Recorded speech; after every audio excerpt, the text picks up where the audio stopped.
Na hapo ndipo tukiangalia yote tuliyopitia, tunaona safari ndefu ilianza na wazo tu la John McCarthy akisema kuna kitu kinaitwa artificial intelligence, kisha Benjo Hinton na Likani wakafundisha mashine kujifunza kusikia na kuona.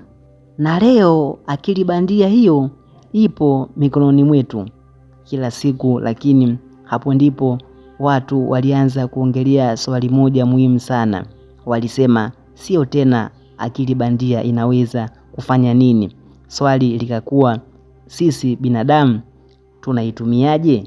Kwa sababu wao walisema akili bandia inaweza kutusaidia lakini haiwezi kutupa hekima. Inaweza kutupa majibu lakini haiwezi kuchagua maamuzi kwa niaba yetu. Inaweza kuandika maneno lakini haiwezi kubeba dhamira ya moyo wa binadamu.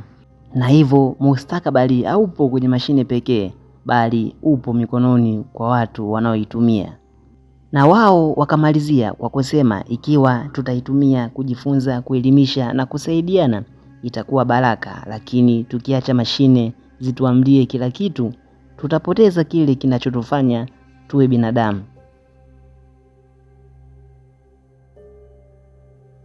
Na mwisho wa simulizi letu tunakumbushwa jambo moja muhimu sana, kwamba akili bandia inaweza kuwa na akili lakini haina moyo. Na kwa hiyo dunia inavyoingia kwenye enzi za akili bandia, jukumu la kuwa na maadili, huruma na busara linabaki kwa binadamu. Kwa sababu mwisho wa yote sio mashine itakayoamua mustakabali wa dunia, bali ni mwanadamu.